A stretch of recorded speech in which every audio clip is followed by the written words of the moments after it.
2 घंटे कल और 1 डेढ़ 2 घंटे ही और 4 घंटे 3 घंटे कुछ पढ़ चुके हैं। तो आप लोगों को क्या समझ में आया, कुछ बता सकते हो? थोड़ा सा अपनी भूमिका बन जाएगी, एक एक बोलो थोड़ा। गुड़िया, आपको क्या समझ में आया बेटा? आपने पूरी सुनी है दोनों क्लास? गुड। हमें न्याय कैसे करना चाहिए और मतलब उसके लक्षण क्या है न्याय के? अपना पूरा अनुभव बताओ कि मुझे ये 2 दिन की क्लास में कैसा लगा, क्या सीखा, क्या कुछ? मैंने आपसे न्याय मतलब कैसे किया जाता है उसका पूछा, उसके लक्षण सीखे। वेरी गुड, बहुत अच्छा। न्याय हमारी लाइफ में होना चाहिए और न्याय के पर्यायवाची सीखे और न्याय के जो भेद प्रभेद होते थे वो भी सीखे, तो मेरे को अच्छा लगा 4 घंटे। बहुत बढ़िया, बोलो बेटा। हमने न्याय से क्या क्या लाभ होते हैं वो सीखे और उससे मतलब हमारी जिंदगी में मतलब कितना जरूरी है। वाह, जिंदगी में कितना जरूरी। Very good. हमने न्याय के तर्क सीखे, न्याय से कैसा निर्णय ले सकता हूँ। गुड, तर्क करना आया। वेरी गुड, हाँ बोलिए। आपने दोनों क्लास सुनी बेटा? एक सुनी? हाँ, बताओ थोड़ा सा, एक लाइन।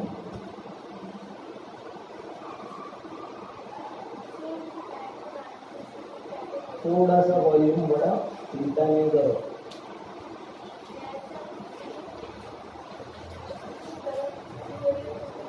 हाँ, इतना अच्छा पॉइंट लेके बैठे हो फिर भी धीरे बोल रहे हो। हम गलत को गलत सिद्ध कर सकते हैं तर्क से, न्याय से, बिना लड़े झगड़े। गुड।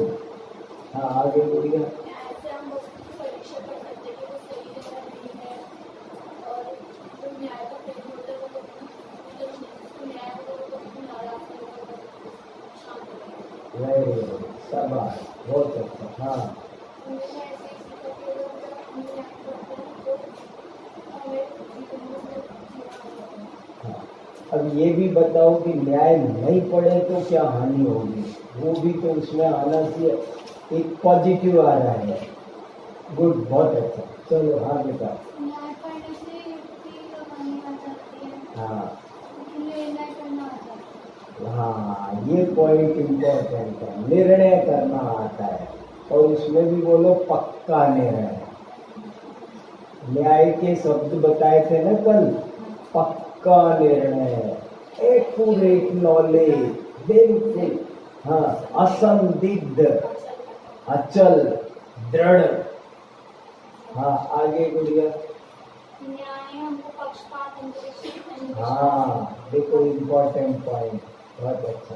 यदि अब इसको उलट दो, यदि हम न्याय नहीं पढ़ेंगे तो जीवन भर पक्षपात करते रहेंगे, भावुकता में उलझे रहेंगे, अंधविश्वास में उलझे रहेंगे। सारी दुनिया उलझी हुई है ना, अंधश्रद्धा में लोग कुछ भी कर रहे हैं। किसी ने कह दिया कि अमुक काम करो तो तुम्हारा भला होगा, अमुक नदी में नहाओ, अमुक नदी में, कोई कुछ भी कह देता है और लोग उसी बात को अंधानुकरण, अंधानुकरण एक जानते हो? अनुकरण माने उसको रिपीट करना। अंधा अनुकरण, अंधा अनुकरण क्या? किसी ने नदी में पैसे डाले, अच्छा मुझको भी डालना चाहिए। किसी ने गोबर पर फूल डाल दिए, दूसरे ने सोचा कि अच्छा कोई देवता होगा, डालो, सब डालते चले गए। तो इसका नाम, इसको क्या बोलते हैं? अंधानुकरण। एक होता है अंधश्रद्धा, माने वैसा ही मानना। अंधानुकरण, वैसा ही करना, जैसा भेड़ चाल। अंधानुकरण माने भेड़, अनुकरण माने होता है पीछा करना। जैसे अनुकरण शब्द अच्छा है, सीता राम का अनुकरण कर रही है, इसका मतलब क्या हुआ? राम जिधर चल रहे हैं सीता उनके पीछे पीछे चल रही है, तो इसका नाम होता है अनुकरण। इसी का दूसरा नाम होता है अनुगमन। अनु माने पीछे, अनुगमन। अनुवाद जानते हो? वाद माने बोलना और अनुवाद माने जो बात पहले किसी ने बोल दी है उसको अब आप दोबारा दूसरी भाषा में बोल रहे हो। अनुवाद। अनुसरण, सरण का मतलब भी होता फैलना। तो अनुसरण पीछे पीछे फैलना। जैसे कोई चीज जैसे पानी फैलता जाता है, बाकी का पानी भी उसी ट्रैक पर फैलता चला जाता है। अनुकरण, अनुसरण। यस गुड़िया, आगे। हम न्याय से बिना कषाय करे, बिना बात करे अपनी बात निर्भरता वाह, से कर सकते हैं। बहुत बढ़िया। हाँ बात को बिठाता हूँ, सच्चाई को समझना। हाँ, बहुत अच्छा। मतभेद होते हुए भी मनभेद न रखा जाए, ऐसा पॉसिबल है? नहीं पॉसिबल है, न्याय से पॉसिबल है। जैसे मेरा दोस्त मेरी बात नहीं मान गया, मैंने उससे कहा कि तुम सिनेमा देखने चलो, उसने कहा कि मंदिर चलो। अब क्या हुआ, आखिरकार एक मंदिर चला गया, किसी ने किसी की नहीं मानी। मंदिर जाने वाला मंदिर चला गया, सिनेमा जाने वाला सिनेमा चला गया। लेकिन फिर भी अगर दोनों न्याय प्रेमी होंगे तो ये समझ जाएंगे कि भाई ठीक है, अपनी अपनी रुचि है, इस वजह से नाराज होने की जरूरत नहीं है। ऐसे कोई भी बात हो तो मतभेद होते हुए भी मनभेद नहीं रखना, कसाय नहीं रखना। यस, बहुत अच्छा। हाँ बोलिए, बोलिए। जो छुपा रह जाता है, न्याय उसके एक एक पहलू को बताता है, हाँ। न्याय चीजों को ट्रांसपेरेंट बनाता है। बहुत बढ़िया। ये भी कल भी बहुत इम्पोर्टेंट पॉइंट ये आया था। ये भी न्याय का एक काम, न्याय का एक काम है वस्तु के सारे पक्षों को बताना। जो क्रिटिकल है, जटिल है, गुप्त है, उनको भी न्याय खोल करके बाहर ले आता है। Very good. हाँ, न्याय हमें ये बताता है कि जो वस्तु है वो अनंत धर्मात्मक है। हाँ। तो जो न्याय ऐसी कला सिखाता है कि वस्तु क्रम क्रम से वर्णन कर सकते हैं पतियों को। बहुत अच्छा, बहुत अच्छा। हम क्रम क्रम से वर्णन करके युगपत समझ सकते हैं। समझने में क्रम नहीं होता, कहने में क्रम होता है। हाँ न्याय का व्यक्ति जो भी कुछ करता है वो प्रमाण सहित करता है। हाँ और न्याय का व्यक्ति बुद्धिमान होता है, उसकी जो बुद्धि होती है वो तीक्ष्ण हो जाती है। हाँ, उसकी बुद्धि और उसकी वाणी दोनों प्रामाणिक बन जाती है, वो साधार बन जाती है, वो निराधार। निराधार समझे? निराधार जाने, जिसका आधार नहीं, निराधार। बेतुकी ऊट पटांग बातें न सोचता है, न वो ऊट पटांग बातें बोलता है। निराधार। निराधार माने कहते हैं ना, अरे तू बिना पैंदी का लोटे जैसा घूमता है, कुछ भी। तो मतलब बात को कहना तो कोई न कोई तर्क से, युक्ति से, कोई न कोई विथ प्रूफ, विथ आधार के साथ में कहे जब तो ठीक है ना, ये वो मतलब है। हाँ, आगे क्या अंधविश्वास के आगे क्या बोला? बुद्धि से विचार करता है हर बात। हाँ सही है, स्वयं परीक्षा करता है। और न्याय से हम बेवकूफ की बातें छोड़कर जो हमें बात कहनी होती है वो हम सत्य बात कहते हाँ, हैं। न्याय से सत्य से बात करते गुड। न्याय करने वाला आप और आपका रास्ता है। ये भी इम्पोर्टेंट नया पॉइंट जो अब तक किसी ने नहीं कहा। आप तो आपका भास का अंतर समझ जाता है, बहुत बढ़िया। मगर सबने न्याय के लाभ ही लाभ बताए, और भी बहुत सारी बातें थी। लाभ से आनंद आया आपको ज्यादा, आपको लाभ ने ज्यादा प्रभावित किया। बहुत अच्छा, कोई बात नहीं, यही जरूरी पॉइंट है। न्याय के लाभ समझ में आएंगे तो बाद में और काम तो अपने आप हो जाए। हाँ, आपके साथ मंगलाचरण कितने प्रकार का मतलब एक बार हाँ, मंगलाचरण 3 प्रकार का होता है। नमस्कारात्मक, वस्तु निर्देशात्मक और उभयात्मक। ठीक है।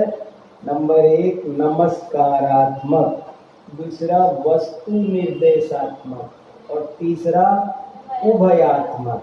क्या फर्क है इन तीनों में? नमस्कारात्मक में केवल नमस्कार किया जाता है।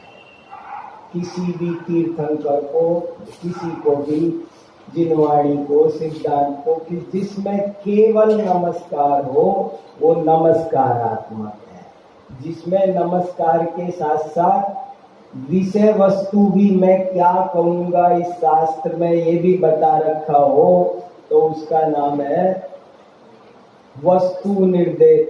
नहीं, दोनों साथ बता रखा हो तो उभयात्मक, और किसी किसी में केवल विषय वस्तु बता रखी होती है, नमस्कार नहीं किया होता है। देखो उदाहरण भी बता देता हूँ। जैसे नमः श्री वर्धमानाय निर्धूतक कलिलात्मने सालोकानाम त्रिलोकानाम यद विद्या दर्पणा। ये कैसा मंगलाचरण है? केवल इसमें केवल नमस्कार है और कुछ नहीं है। दूसरा मंगलाचरण सुनो, एक परीक्षा मुख ग्रंथ है, उसमें लिखा है प्रमाणादर्थ संसिद्धि तदा भाषा विपर्यय इति वक्षे तयोर लक्ष्म सिद्धमल्पम लगी है सर।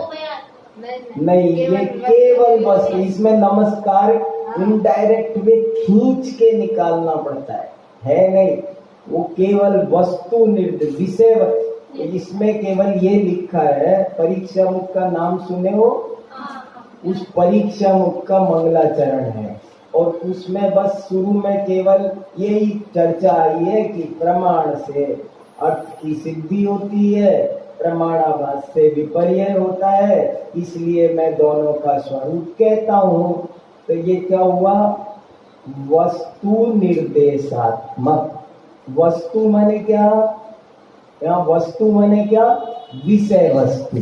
वस्तु का मतलब भी समझना, वस्तु माने और कोई वस्तु नहीं, वस्तु माने विषय वस्तु, और निर्देश माने संकेत। निर्देश एक शब्द है बहुत अच्छा,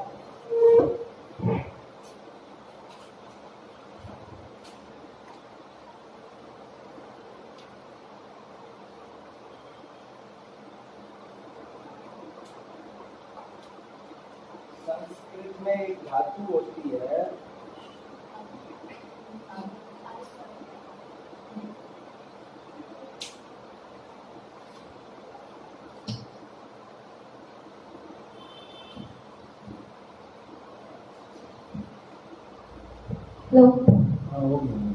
हेलो। देखो संस्कृत में एक धातु होती है दिस, और इस दिस से हजारों शब्द बनते हैं। दिस माने कहना। दिस शब्द याद रख लोगे तो तुमको हजारों लाखों शब्द याद हो जाएंगे। दिस माने कहना। इसी से शब्द बनाए देशना, इसी से शब्द बनाए उपदेश, इसी से बना है आदेश, इसी से बना है निर्देश, इसी से बना है संदेश। समझ में आया? अब क्या फर्क पड़ा इनमें कि सम उपसर्ग लगा दिया तो संदेश, निर उपसर्ग लगा दिया तो निर्देश, आ उपसर्ग लगा दिया तो आदेश, उप उपसर्ग लगा दिया तो उपदेश। सब एक ही बात है, मामूली मामूली सा फर्क है। जरा जोर दे के कह दिया तो आदेश, जरा नम्रता से कह दिया तो निर्देश। सर निर्देश माने ऐसा करना चाहिए, आदेश माने ऐसा करना पड़ेगा, नहीं करोगे तो दंड मिलेगा, और उपदेश माने तुम्हारी मर्जी है, हम तो मानो ना मानो। इधर जाओगे तो कुएं में गिरोगे, इधर जाओगे तो स्वर्ग में जाओ, ये नरक है, ये स्वर्ग का रास्ता है। ऐसे दोनों मार्ग बता दे तो उसका नाम उपदेश है। ऐसे दिस शब्द से ये शब्द बना है। कौन सा शब्द बता रहा था? निर्देश, वस्तु निर्देश। वस्तु निर्देश का मतलब है, निर्देश किसे कहते हैं? निर्देश कभी कभी वो चंद्रमा, वो चंद्रमा, ये हो जाता है निर्देश। केवल इशारा, संकेत मात्र होता है। जिनवाणी में आदेश नहीं होता। राजा लोग आदेश देते हैं, लेकिन आचार्य आदेश कभी नहीं देते, वे केवल निर्देश देते हैं। आदेश नहीं दे, मैं ऐसे बोलता हूँ, वे आदेश नहीं देते, उपदेश देते हैं। और सही पूछो तो उपदेश भी नहीं देते, केवल निर्देश करते हैं। तुम्हारी भली होनहार होगी तो तुम थोड़े में समझ जाओगे, ठीक है ना? तो 3 तरह के मंगलाचरण समझ में आ गए आपको? कौन कौन से? उभयात्मक, नमस्कारात्मक है, नमः श्री वर्धमानाय। वस्तु निर्देशात्मक है, प्रमाणादर्थ संसिद्धि परीक्षा मुख के। और बहुत सारे, जैसे समय सार का मंगलाचरण है। वंदितु सव सिद्धे ध्रुव मचल मनोगमम गतिम पक्के गोच्छामि समय पाउड मेरे। ऊपर की लाइन में क्या था? नमस्कार। और नीचे की लाइन में वस्तु। तो ये वाला मंगलाचरण क्या हो गया? ज्यादातर मंगलाचरण उभयात्मक होते हैं, उनसे कम मंगलाचरण नमस्कारात्मक होते। और बहुत थोड़े से मंगलाचरण ऐसे होते हैं जो केवल वस्तु निर्देशात्मक होते हैं। और मंगलाचरण क्यों करते हैं? 5 कारण है मंगलाचरण करने के। 4 कारण बताए थे बच्चों ने, एक आप बताइए। बच्चे 4 हाँ, आपने भी 4 ही बताए थे। 5 कारण होते हैं। नंबर 1, निर्विघ्न ग्रंथ समाप्ति। नंबर 1, निर्विघ्न ग्रंथ समाप्ति। नंबर 2, कृतज्ञता ज्ञापन। कृतज्ञता ज्ञापन। नंबर 3, शिष्टाचार पालन।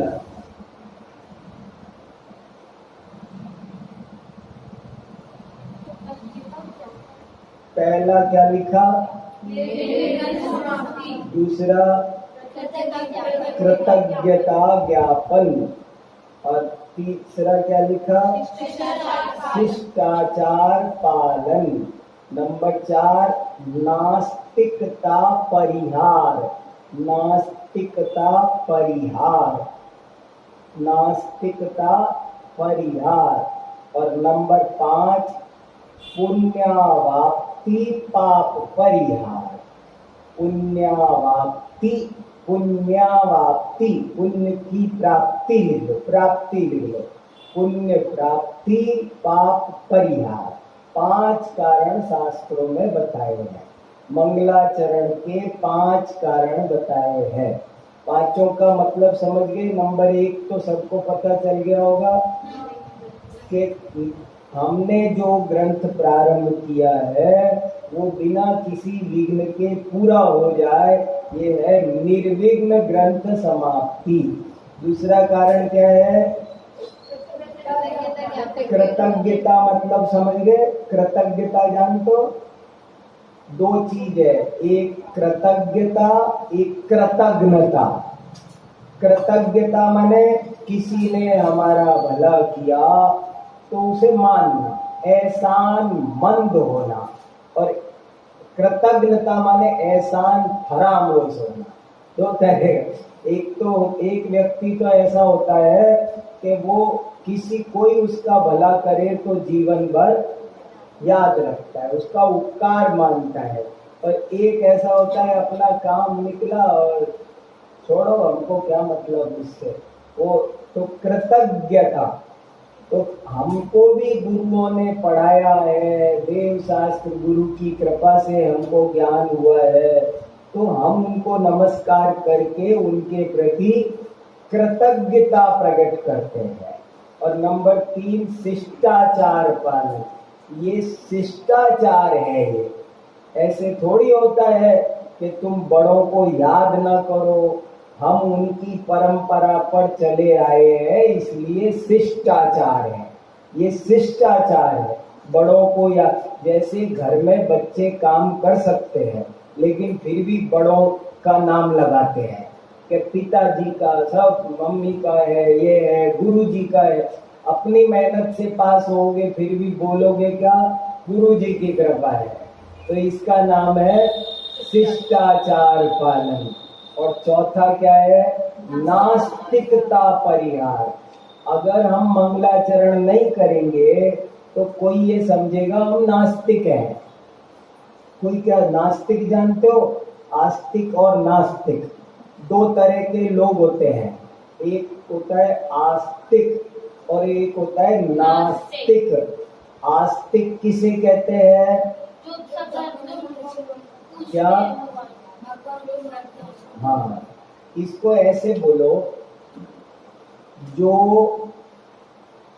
पाप पुण्य, लोक परलोक, स्वर्ग नरक, भगवान आदि को, आत्मा परमात्मा, कम से कम 3 चीज लिखो। तब कौन आस्तिक होता है? जो पाप पुण्य, स्वर्ग नरक और आत्मा परमात्मा को मानता है, उसे आस्तिक कहते हैं। ये इम्पोर्टेंट परिभाषा है, बहुत लोग नहीं जानते। आस्तिक किसे कहते हैं?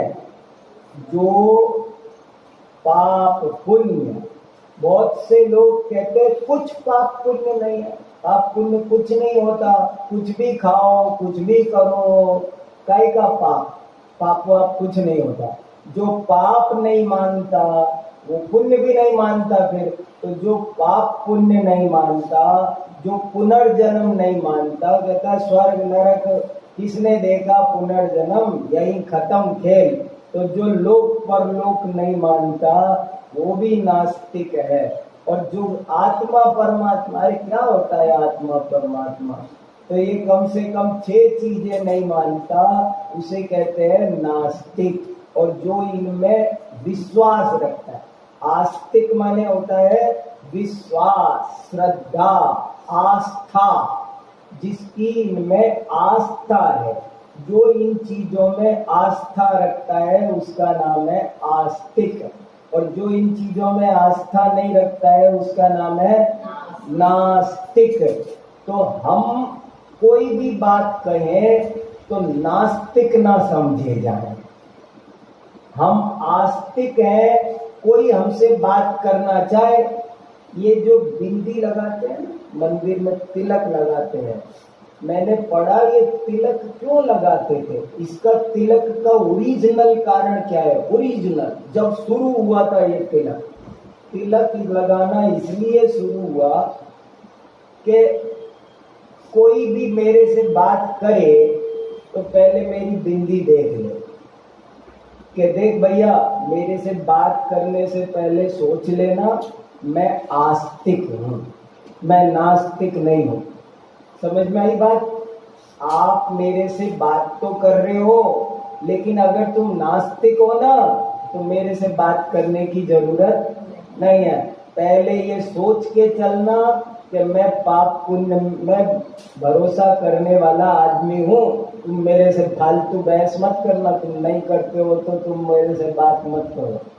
स्वस्तिक भी क्यों बनाते थे? स्वस्तिक, मैं स्वयं की अस्थि में विश्वास करता हूँ, मैं आत्मा मानता हूँ, इसलिए स्वस्तिक क्यों बनाते हैं? इसीलिए बनाते हैं ताकि हम पहले कंसेप्ट अपनी क्लियर कर दे। देखो भैया, यहाँ समझौता नहीं होगा। अगर तुम आत्मा परमात्मा नहीं मानते, पाप पुण्य नहीं मानते, तो अब हम तुमसे बहस करने के मूड में नहीं है। ये मानते हो तो चर्चा करो। तो ठीक है, 5 कारण समझ में आ गए, पांचों अच्छे से। हाँ बोलो बेटा। तो यहाँ पे आपको पहला कारण बताया था कि ग्रंथ की निर्विघ्न समाप्ति, वेरी गुड, लेकिन जो मोक्ष और प्रकाशक जी है वो तो बहुत अच्छा। समाप्ति नहीं हुआ। मोक्ष मार्ग प्रकाशक में ही शुरू में 2 पेज पढ़ोगे तो इस प्रश्न का बहुत विस्तार से उत्तर दिया है। देखो, हम इसलिए करते हैं, लेकिन होता वही है जो होना हो वो। अगर उसे पूरा होना हो तो होता है। उसमें तो बहुत सारे प्रश्न उत्तर किए। तुमने एक प्रश्न पूछा, उन्होंने और भी पूछा कि यदि मंगलाचरण करने से ग्रंथ पूर्ण होता हो निर्विघ्न, तो जो जो मंगलाचरण करें उन सब का होना चाहिए, और जो जो नहीं करें उनका नहीं होना चाहिए। लेकिन दुनिया में बहुत सारे उपन्यास मिलते हैं रेलवे स्टेशन पर, बहुत सारी किताबें बाजार में बिक रही हैं, उनमें तो मंगलाचरण है ही नहीं, और फिर भी वे पूरे पूरे बिक रहे हैं। और ये बहुत सारी जिनवाणी ऐसी है कि जिनमें मंगलाचरण है और फिर भी वो पूरे नहीं हुए। तो उन्होंने बहुत अच्छे अच्छे उत्तर दिए। उन्होंने एक उत्तर दिया कि देखो भाई, मंगलाचरण करने से कसाय मंद होती है। अगर वो लोग मंगलाचरण कर ले तो वो विषय कसाय का उपन्यास कैसे पूरा करेंगे, वो तो उल्टा रुक जाएगा। समझ में आया? और बोले कई दफे ऐसा होता है कि पाप ज्यादा होता है, कर्म का उदय ज्यादा होता है और मंगलाचरण कम रह जाता है। तो हमारी बात पूरा का पूरा काम नहीं होता। जैसे समझ लो, मैंने किसी दुकानदार को अपना कर्जा चुकाया, तो मैंने तो 1 लाख चुकाए, आपने 1000 चुकाए, लेकिन आप तो कर्जे से फ्री हो गए और मैं नहीं हुआ। क्यों? क्योंकि मेरे 2 लाख बाकी थे, आपके बाकी 1000 थे। किसी के 1000 बाकी है तो वो तो 1000 चुकाता है तो ही फ्री हो जाता है, और जिसके 2 लाख बाकी है वो तो 1 लाख चुका दिया तब भी फ्री नहीं हुआ। ऐसे ही मंगलाचरण करने में विघ्न दूर होने चाहिए। वो कभी कभी विघ्न बहुत होते हैं तो थोड़े दूर हो जाते हैं, थोड़े फिर भी बचे रह जाते हैं। तो नहीं होना होता है तो फिर भी नहीं होता है। हमारी भावना है कि भाई ये पूरा हो जाए, अब जो काम शुरू किया है, लेकिन होना हो तो होता है, नहीं होना हो तो नहीं होता है। ठीक है, और किसी को कुछ? हाँ बोलो। दूसरा वाला आपने जो कृतज्ञता ज्ञापन बताया था वो समझ गया। हाँ, अच्छे से समझो, बहुत जरूरी है। एक दिन मैंने एक बात कही थी ना, वो बाद में मैंने वहां जाके भी क्लास में बोली, सबको बहुत पसंद आई कि 1000 ग्रंथ पढ़ने की बजाय एक ग्रंथ 1000 बार पढ़ो। उसमें बहुत बारीकी होती है, बहुत बात होती है।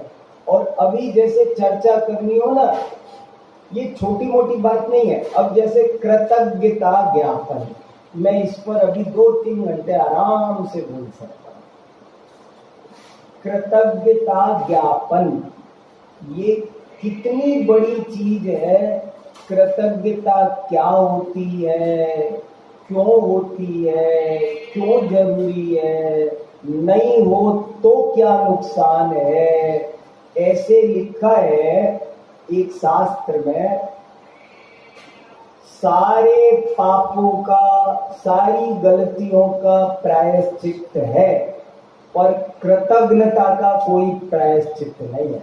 जिंदगी में जो व्यक्ति कृतज्ञ होता है वो कभी भी तरक्की नहीं करता।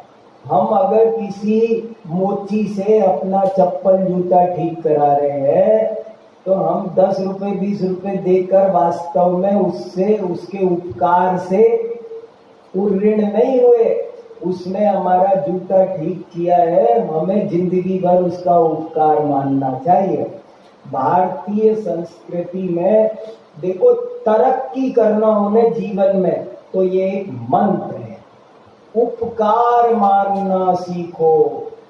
ऐसे आचार्य विद्यानंदी, समंत भद्र सब ने लिखा है, जो व्यक्ति कभी उपकार नहीं मानता, कृतज्ञ होता है, उसका बहुत पतन होता है। कितने ही लोग माता पिता गुरु इनकी निंदा करते हैं, उपकार नहीं मानते हैं। क्या हुआ, तुमने हमको पढ़ाया लिखाया तो तुम्हारी ड्यूटी थी, ऐसे ऊट पटांग बोलते हैं। तो ये कृतज्ञ व्यक्ति जीवन में कभी भी तरक्की नहीं करता। ऐसे बहुत जगह लिखा है, कृतज्ञस्य नास्ति निकृति। सब दोषों का, आपसे कोई गलती हो जाए ना, अभी कोई किताब गिर जाए फट जाए तो मैं बोल दूंगा कि आज तुम केला छोड़ दो, तुम्हारा प्रतिक्रमण हो गया। लेकिन कृतज्ञ व्यक्ति का कहते हैं उसका तो कोई प्रायश्चित भी नहीं है, इतना खतरनाक बताया है। हमेशा व्यक्ति को कृतज्ञ रहना चाहिए। अरे कृतज्ञता तो एक विदेशों में थेरेपी चलती है, रेकी थेरेपी। कृतज्ञ होके रोग ठीक हो जाते हैं। अगर आपको बुखार आया है और आप कृतज्ञ बने, आपकी कृतज्ञता पूर्व उपकारों का स्मरण किया तो बुखार ठीक होता है। हाँ, कृतज्ञता ही है, सॉरी की सॉरी। जो व्यक्ति कृतज्ञ होता है, देखो ये कितना सुंदर श्लोक नेमिचंद्राचार्य ने लिखा है, गोमट सार वालों ने। उनकी गोमट सार की टीका में है, आप्त परीक्षा की टीका में है, प्रथम वयसि पीतम तोयमल्पम नराणाम। बोले बचपन में किसी ने हमको पानी पिलाया था, नारियल का पानी। प्रथम वयसि पीतम तोयमल्पम नराणाम शिरसि निहित भारा नारिकेला नराणाम। श्लोक तो पढ़ते हो, संस्कृत वगैरह पढ़ते हो? संस्कृत है कोर्स में सबके नहीं, कितनों के है? 8 तक रहती है, उसके बाद नहीं रहती। संस्कृत भी बहुत अच्छी भाषा है, संस्कृत भी।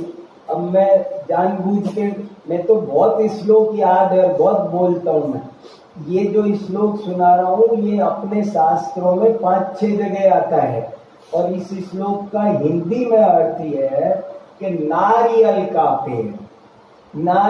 का पेड़ ये सोचता है कि अरे जब मैं छोटा सा था तब मुझे इस मनुष्य ने पानी पिलाया था, कितना इसका उपकार है। अगर इसने उस दिन पानी नहीं पिलाया होता, नारियल के पौधे को बहुत पानी की जरूरत होती है, बिना पानी के पौधा मर जाता है।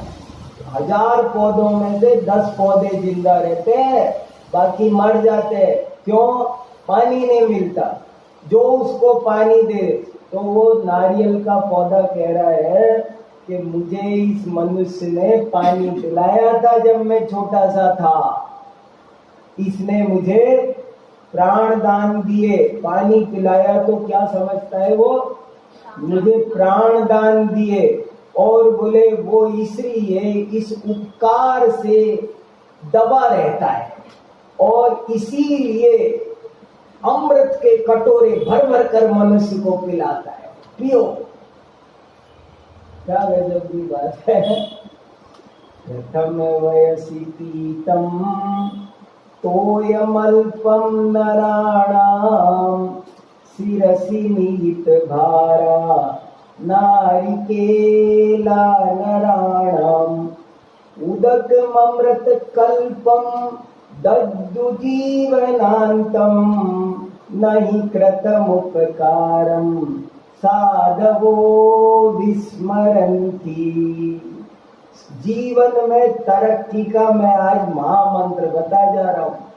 कभी भी कृतज्ञ मत बनना, कुछ भी बनना। चाहे जीवन में झाड़ू पोछे लगाने का काम करना पड़े, लेकिन कभी कृतज्ञ मत बनना। कृतज्ञ बन गए तो डॉक्टर, प्रोफेसर, क्या राष्ट्रपति भी बन जाओगे तो अंदर से खाली, बीमार, रोगी, कभी भी आदमी तरक्की नहीं कर सकता। आचार्यों ने कृतज्ञता के लिए कितने उपकार माने। गौतम गणधर भगवान से कहते हैं, कहाँ आपका केवल ज्ञान और कहाँ मेरा तुच्छ ज्ञान। तुच्छ बोलते, चार ज्ञान के धारी क्या बोलते हैं? अपने को विनम्र रखना। एक बहुत अच्छा वाक्य है, विनवो मोक्ष द्वारम। भगवती आराधना में आता है, विनय मोक्ष का द्वार है। लिख दूं, बहुत अच्छा है। देखो एक बहुत अच्छा है, विनवो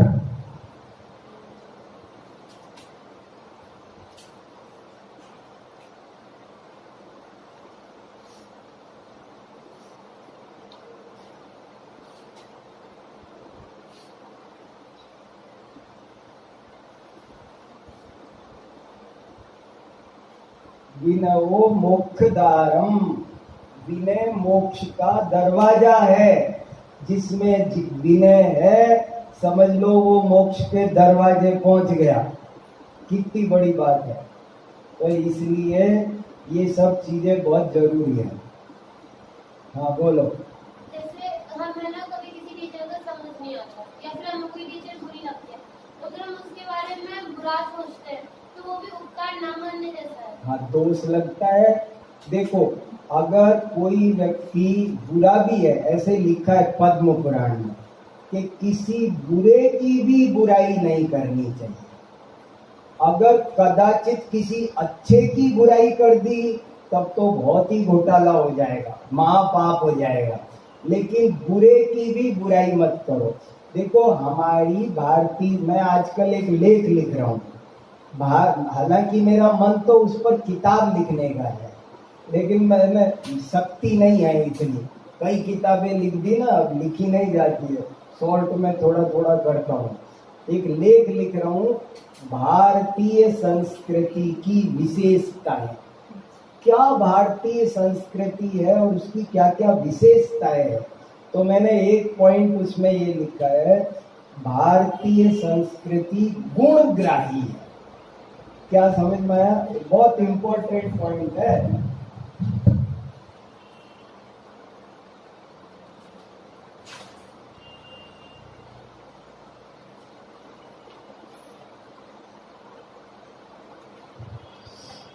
अगर किसी आदमी में 1000 दोष हो और एक गुण हो तो 1000 दोषों की तरफ तो आंख बंद करो और एक गुण है वो देखो।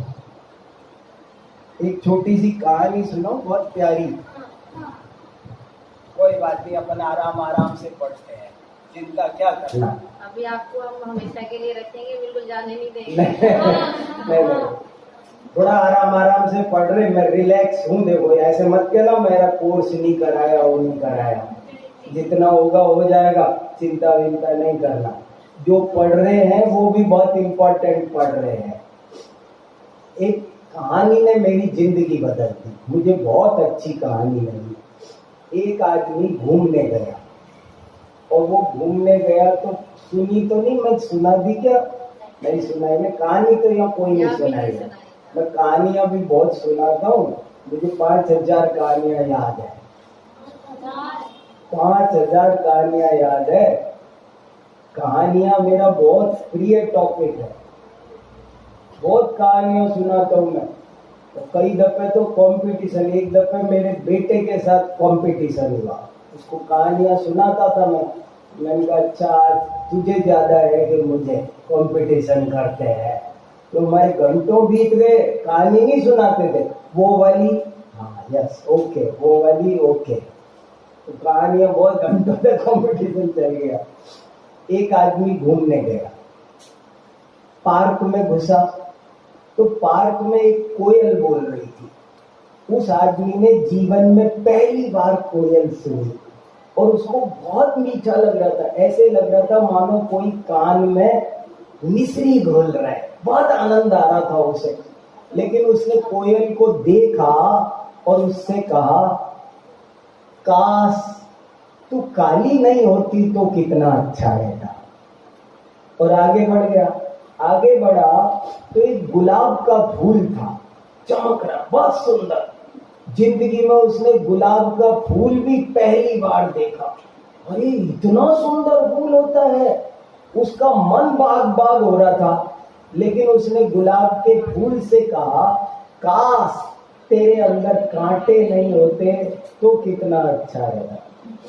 वो और आगे बढ़ा। आगे बढ़ा तो बहुत समुंदर लहरा रहा था। वो उस समुंदर के किनारे बैठा, खेलने लगा। जल क्रीड़ा में उसको बहुत मजा आ रहा था। बहुत उसको लग रहा था मैं बहुत बढ़िया कहीं टूर पर, पिकनिक पर आ गया हूँ। आनंद आ रहा था, खेले जा रहा था। लेकिन जब वहां से चलने लगा तो कहा, काश तू खारा नहीं होता तो कितना अच्छा होता। फिर वो लौटने लगा घर। बहुत देर हो गई ना किनारे बैठे बैठे, तो घर लौटने लगा।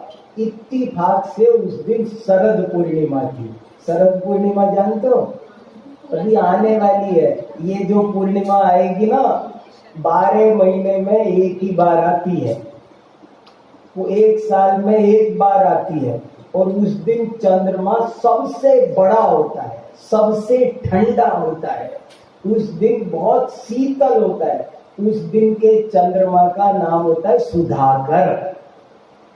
चंद्रमा के अनेक पर्यायवाची होते हैं, बहुत सारे पर्यायवाची भी याद करो। उस दिन चंद्रमा को क्या कहते हैं? सुधा जानते हो? अमृत। उस दिन वो अमृत बरसाता है। उस दिन थोड़ी देर चांदनी में बैठने की प्रथा है। मैं छोटा सा था तब से, साल भर का था तब से, थोड़ी देर चांदनी, वो चांदनी लेना चाहिए। जरा सी देर 10 मिनट धूप लेनी चाहिए। 100 रोगों की दवा है धूप। धूप की कमी से हजारों रोग होते हैं। आप एक रोटी कम खाओ पर 10 मिनट धूप जरूर लेनी चाहिए। और शरद पूर्णिमा की चांदनी तो कहना ही क्या। तो वो चंद्रमा खिलाया और उसने चंद्रमा को देखा ना, वाह, उसके अंदर से गदगद फूट रहा था। इतना बढ़िया चंद्रमा, इतना चमकदार, इतना शीतल, उसको बहुत अच्छा लग रहा था अंदर से। लेकिन उसने चंद्रमा से भी कहा, काश तेरे अंदर ये कलंक नहीं होता तो कितना अच्छा रहता। ऐसे उसने बोला। जब वो लौट रहा था तो पीछे से 4 लोगों ने उसको एक साथ आवाज लगाई। अरे ओ मनुष्य, 4 लोगों ने आवाज लगाई। कौन 4 थे? Very good, very good, very good. ये चारों ने उसको एक साथ, वो पीछे मुड़ा ना तो पीछे से आवाज आई, अरे ओ मनुष्य, अरे ओ सृष्टि के सुंदरतम प्राणी, अरे ओ 84 लाख योनियों में सबसे बढ़िया शरीर के धारक, हे मनुष्य, तू कितना अच्छा है रे। लेकिन काश तेरे अंदर दोष देखने की आदत नहीं होती तो कितना अच्छा होता। तू साक्षात भगवान होता। तेरे में और भगवान में कोई अंतर, मनुष्य ही एक ऐसा है जो भगवान जैसा लगता है। और कोई 84 लाख योनियों में कोई भी किसी योनि से कोई भगवान नहीं बनता, लेकिन मनुष्य पर्याय से भगवान बनते हैं, अरिहंत बनते हैं। तो बोले मुझ में क्या कमी है?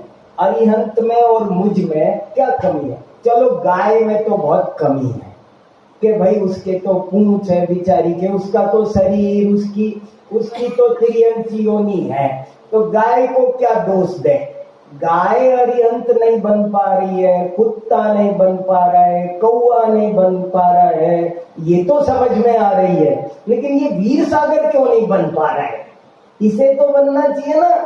उन जैसे ही हाथ है देख लो, उन जैसे पैर है, उन जैसा शरीर है, मुझे तो बनना चाहिए ना, क्यों नहीं बन पा रहा हूं? एक ही कमी है, दोष देखने की आदत। हम कमी देखते हैं। इस विद्यालय में आएंगे, कुछ लोग ऐसे होते हैं, जहां जाएंगे ना, जहां जाएंगे वो कमी देखेंगे, उनको कभी भी अच्छाई नहीं दिखेगी। और एक आदमी ऐसे होते हैं कि 1000 दोष होंगे तो वो नहीं दिखेंगे, उनको गुण दिखाई देंगे। अगर गुण देखना आ गया तो जीवन में सफलता की सीढ़ियां तेजी से चढ़ोगे। इसी को कहते हैं पॉजिटिव एटीट्यूड, सकारात्मक दृष्टिकोण, नकारात्मक नहीं। ऐसे मेरे को अभी बहुत कहानियां याद आ रही, बहुत वो सारे कितने ही श्लोक याद आ रहे। एक श्लोक है बहुत प्यारा कि केतकी का जो फूल होता है ना, केतकी, एक केतकी का फूल होता है और उस फूल में 1000 कमियां होती है। केतकी का फूल कभी देखा नहीं आपने? वो लगा हुआ देखो ना तो वो हमेशा बहुत बदबूदार कीचड़ में होती है, कांटे होते हैं, सांप लिपटे होते हैं, सांप होते हैं केतकी के फूल में, बहुत खतरनाक होती है। लेकिन केतकी का इत्र सबसे महंगा बिकता है।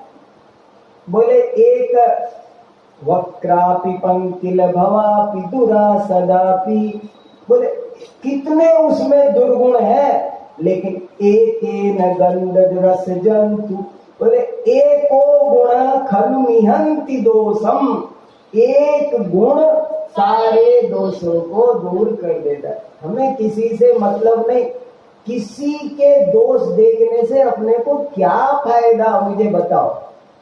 कभी भी नहीं देखना, किसी के नहीं देखना। एक कुत्ता पड़ा था, बदबू आ रही थी, मर गया था, 2 दिन से था, सड़ गया। श्री कृष्ण गुजरे तो सब कह रहे थे कितना बुरा, बुराई बुराई। बोले दांत तो देखो कैसे मोती जैसे चमक रहे हैं, और दांत चमक, उनको दांत दे। कहने का मतलब यही है, मैं तुमको बात छिड़ गई इसलिए ये बात बता दी। दोष देखने से बहुत पाप लगता है। ज्ञानावरणी कर्म का बंद होता है, असाता वेदनी कर्म का बंद होता है। मेरी आदत चेंज हो गई। अब मैं कभी भी कुछ भी हो ना, एक ही बात मेरे को समझ में आई है, पॉजिटिव एटीट्यूड। कुछ भी हो जाए उसमें अच्छाई देखो, बुराई मत देखो। मैं कॉलेज जाने लगा, गाड़ी उठाने लगा, जैसे ही गाड़ी में स्टार्ट की तो पता चला पंचर है, टायर में तो पंचर। मैंने कहा अरे अच्छा ही हुआ, रास्ते में हो जाती तो, यहाँ तो घर पर है, अभी तो स्टेप नहीं बदल सकते, नहीं तो रोज अरे ये क्या हुआ, अरे घर पर है। हर चीज में कुछ ना कुछ अच्छा ही देखो। एक आदमी तो ऐसा होता है, मैं उससे बोलूं ना, देखो दिन निकल रहा है कितना प्यारा, तो कहेगा निकल तो रहा है पर उससे क्या, अभी थोड़ी देर बाद रात हो जाएगी, वही काली अंधेरी। और एक आदमी से कहो कि देखो रात हो रही है, काली अंधेरी, तो क्या हुआ, थोड़ी देर बाद में दिन निकल आएगा सुंदर। एक से हम रात में कह रहे हैं कि रात हो रही है, तो वो कह रहा है कोई बात नहीं, थोड़ी देर बाद दिन निकल जाएगा। और एक को हम दिन दिखा रहे हैं भले आदमी को, और वो क्या कह रहा है, कोई बात नहीं, थोड़ी देर बाद रात तो हो ही जाएगी ना, फायदा क्या। तो ये निगेटिव अप्रोच से डिप्रेशन होता है। आजकल बहुत सारी साइकोलॉजिकल प्रॉब्लम हो रही है। नंबर कम आए चिंता नहीं करना, बहुत उद्यम करना हमारा काम है, घबराना नहीं। जब तक मेहनत कर सकते हैं खूब करो, लेकिन कैसी भी स्थिति हो, हमारे पास क्रमबद्ध पर्याय जैसा मंत्र है ना, फिर क्या घबराना। वो तो अटल सत्य ना। इसलिए अब देखो निर्विघ्न ग्रंथ समाप्ति है, लेकिन उसके बाद भी होगी तो होगी, नहीं होगी तो नहीं होगी। चलो और बताओ। हाँ बोला। कृतज्ञता क्या सिर्फ बड़ों के प्रति ज्ञापित होती है, छोटों के हाँ वैसे तो अभी मैंने उदाहरण दिया कि एक मोची से भी हमने जूता ठीक कराया हो। प्रति? उम्र में बड़े नहीं, छोटा हो बड़ा हो, सबको एक दूसरे के प्रति, सबके एक दूसरे पर उपकार होते हैं। गुरु देखो सुनो, ईमानदारी से सोचो, मैं आप पर उपकार कर रहा हूं, लेकिन आप भी मुझ पर कर रहे हो कि नहीं कर रहे? तुम्हें पता नहीं चल रहा। अगर मुझे जिंदगी में पढ़ने वाले ना मिले, कल्पना करो कि मुझे जिंदगी में कोई पढ़ने वाला नहीं मिले, एक भी विद्यार्थी नहीं मिले, तो मेरी इस विद्या का रिवीजन कैसे होगा, ये परिपक्व कैसे होगी? एक बहुत अच्छा सेंटेंस है अंग्रेजी में, teaching is the best way of learning. Teaching is the best way of learning. किसी भी बात को सीखने का सुंदरतम तरीका होता है आप उसे सिखाओ, पढ़ाओ। तो अगर मुझे पढ़ाने का अवसर ना मिले तो आप मुझे पढ़ाने का अवसर दे रहे हो, मुझे प्रेम दे रहे हो, आदर दे रहे हो, मुझे नाश्ता करा देते हो ले जा करके, ये खुशियां मिल रही ना, एक दूसरे को हम खुशियां दे रहे हैं ना, एक दूसरे का उपकार सब पर हो। अरे हवा का भी उपकार है। वेदों में तो, प्राचीन संस्कृति में तो हवा, सूरज, चांद, प्रकृति, इन सब की पूजा की जाती थी। ये हमारा उपकार कर रही है। अन्न का उपकार, अन्न का एक दाना है, उसका भी निरादर नहीं करना कभी भी। एक बूंद पानी का अनादर नहीं करना। पृथ्वी, जल, अग्नि, ऐसे लिखा है 6 डाला में, कार्य प्रमाद जल भूमि वृक्ष पावक न विराधे, इनका अनादर मत करना कभी भी, ऐसा इंस्ट्रक्शन दे रखा है देखो। इसलिए इस बड़ों का तो होता ही है, लेकिन छोटों का भी उपकार पता नहीं कब किसका।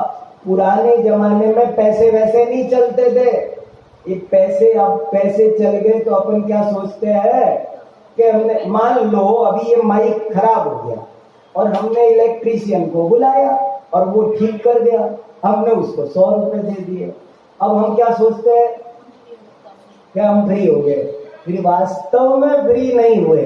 रुपए का व्यवहार तो हमने ऐसे ही चलाया है। वास्तव में पहले दूध नहीं बिकता था, कोई सामान बिकता नहीं था, कोई किसान अनाज नहीं बेचता था। किसान सेठ जी को अनाज दे देता था, सेठ जी उसे कपड़े दे देते थे, गुड़ दे, सब एक दूसरे का उपकार करते थे। बस परोपकार, तो उपकार का बहुत महत्व है। बताओ, मंगलाचरण के 5 कारणों में एक कारण बताया कृतज्ञता ज्ञापन। और बड़े बड़े परीक्षा प्रदानी आचार्यों ने लिखा, जो व्यक्ति उपकार नहीं मानता, मैंने बहुत लोगों को, मैं प्रैक्टिकल एग्जाम्पल बता सकता हूँ, फायदा नहीं नाम ले लेके कहने का, लेकिन मैं कई लोगों को जानता हूँ कि एक व्यक्ति को जानता हूँ, वो गुरु निंदा करते, थोड़ा कोई किसी काम के नहीं, जीवन बेकार। छत्र चूड़ामणि में लिखा है, गुरु ध्रुवाम गुणे कोवा न नश्यति, न वैदुष्यम न मानुष्यम, कुछ नहीं। जो कभी गुरु की निंदा करता है वो कभी भी उन्नति नहीं कर सकता, उसमें मनुष्यता नहीं बच सकती। वैदुष्य तो दूर की बात, मनुष्य नहीं बच सकता। इतनी बड़ी बात। जितना उपकार मानोगे उतना लाभ होता है, बहुत लाभ होता है। समय सार का उपकार जितना मानोगे ना, उतना समय सार ज्यादा अंदर उतरेगा। अरे गजब, अरे गजब, अरे गजब। तो इसलिए ऐसा होता है। चलो और कुछ। ऐसे में कभी कभी ऐसा होता है कि बड़ों का से अपनी ट्यूनिंग नहीं बैठती है। हाँ। तो ऐसे में कैसे उपकार माने? ऐसे में ऐसा करना चाहिए, मध्यस्थ भाव, शांति, धैर्य। नहीं बन रहा तो भी निंदा, आलोचना, इसकी कहीं कोई गुंजाइश नहीं है। हमारे यहाँ 4 भावनाएं लिखी है, उस पर भी मैं बोलता हूँ बहुत। एक श्लोक मेरे को बहुत पसंद है, सामायिक पाठ का पहला, और कभी 1 घंटा 2 घंटा उसको सुनाऊंगा आपको। सत्त्वेषु मैत्रीं गुणेषु प्रमोदम् क्लिष्टेषु जीवेषु कृपापरत्वम् माध्यस्थभावम् विपरीतवृत्तौ सदा ममात्मा विदधातु देव। इस पर मैंने लेख लिखा है, भेज दूंगा मैं, पढ़ लेना उसका प्रिंट निकाल के, बहुत अच्छा लेख है। देखो, सब जीवों के प्रति प्रेम, सबके प्रति, सत्त्वेषु मैत्री, सबके प्रति मित्रता का भाव, सत्त्वेषु मैत्री। और गुणीषु प्रमोदम, कोई गुणी हो तो उसके प्रति विशेष प्रमोद का भाव, गुणीषु प्रमोद। और कोई दुखी हो तो कृपा का भाव, दया का भाव, करुणा का भाव। और कोई विपरीत वृत्ति हो तो मध्यस्थ भाव। मैं इसको खुलासा करता हूं लंबा, अभी शॉर्ट में ही बता रहा हूं। देखो, सब जीवों के प्रति मित्रता, मित्रता माने क्या, मित्रता किसे कहते हैं? अभी मित्रता माने नहीं जानते। मित्रता किसे कहते हैं? समानशीलेषु सख्यम, सबको समान मानने का नाम मित्रता है। छोटे बड़े की भावना छोड़ने का नाम, मैं सबसे मित्रता रखूं। अब ये बहुत कठिन काम है, कोई रख नहीं सकता, मामूली बात नहीं है। सब जीवों के प्रति, पहले तो सब पे सोच लो। सब माने बड़ा हो छोटा हो, सब माने कॉकरोच, छिपकली। सब माने हाथी, सब माने अरिहंत भगवान, सिद्ध भगवान, मेंढक, मच्छर, कीड़े मकोड़े, सब सब समान है। कोई छोटा नहीं, कोई बड़ा नहीं।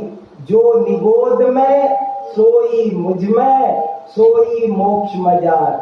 हम कभी भी सबको बराबर नहीं मानते। ये जैन है, ये तो अजैन है, ये तो श्वेतांबर है, ये तो राजस्थानी है, ये तो गुजराती है, ये तो काला है, और नहीं तो ये तो लड़कियां हैं, ये तो लड़के हैं। मैंने हम कहीं कहीं कहीं कहीं कोई ना कोई भेदभाव करते हैं। ये सारे भेदभाव लिंग का, जाति का, वर्ण का, धर्म, ये सब भेदभाव नहीं होना। सब जीव बराबर है, ऐसा एहसास करना, इसका नाम है सत्त्वेषु मैत्रीम। बड़ी कठिन साधना है, ये बड़े साधना करने से ऐसी कला आती है, सबको बराबर समझना। सद्दाम हुसैन हो, पाकिस्तान का राष्ट्रपति, अमेरिका का, सब बराबर, आतंकवादी भी, सब स्वभाव से देखो, स्वभाव से देखो तो सब बराबर है। पर्याय से देखो तो 3 तरह के फर्क है। 4 तरह की भावना है ये। एक होती है मैत्री। देखो, ये 4 भावनाएं मैं लिख, बहुत अच्छी है, सुनी लो, बात आ गई तो कब। बहुत बढ़िया टॉपिक है, सुनना जरूरी है। देखो,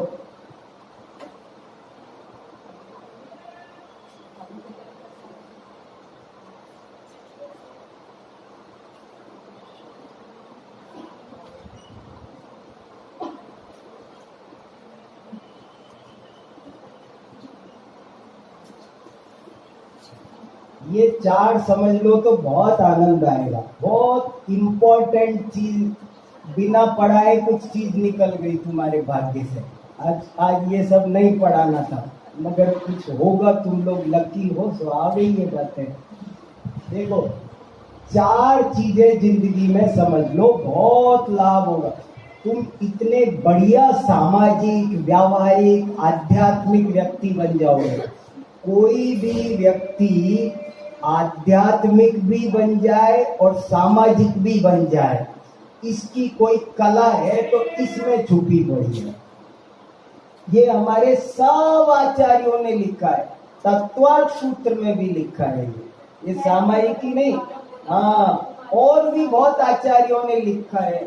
माने ये तो सब तीर्थंकरों का कहा हुआ उपदेश है। पहली बात, सबके प्रति समान भाव रखो। सब स्वभाव से बराबर है, कोई छोटा नहीं है, ये सब भेद बर्तन का है, सब भेद डिब्बियां अलग है।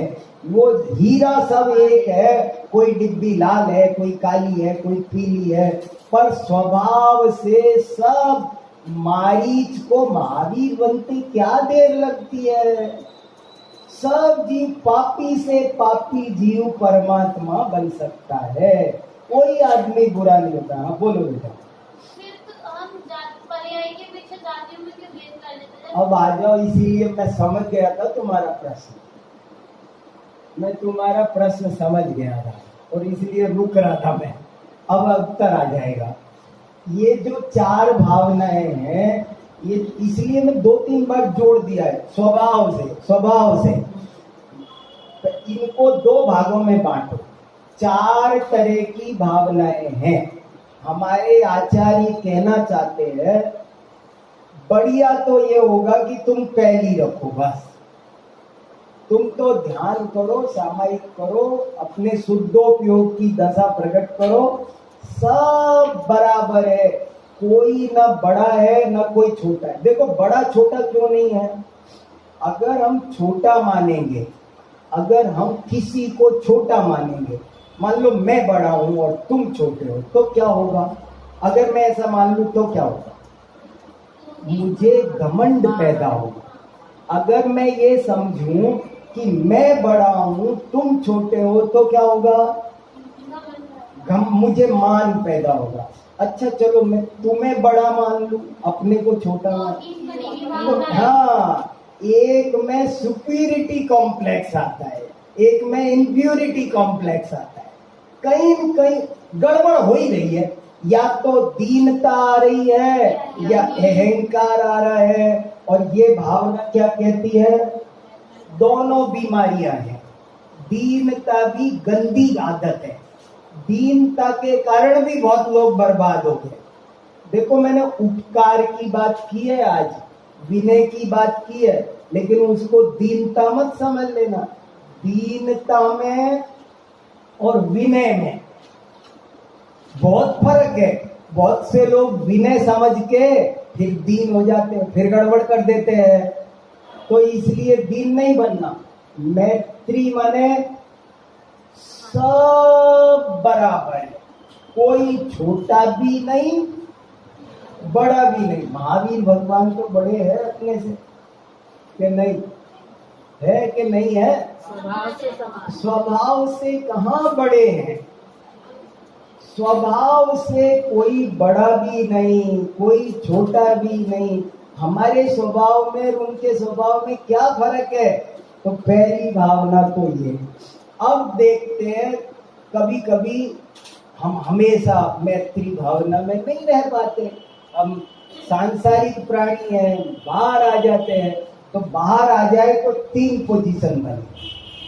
आपको कोई व्यक्ति कुछ बेटर दिखेगा, कुछ अच्छा दिखेगा, कुछ उसने सीखा होगा, कुछ अपनी लाइफ बनाई होगी, कुछ उसमें गुण होंगे, वो हमसे अच्छा पढ़ रहा होगा, हमसे ज्यादा अच्छा डिसिप्लिन, कोई न कोई क्वालिटी होगी उसमें। तो क्या करना? स्वभाव से तो सब बराबर है, लेकिन अभी कहा ना गुणग्राही बनो। अभी तक गुणग्राही बताया, तो गुणग्राही बनो तो क्या होगा?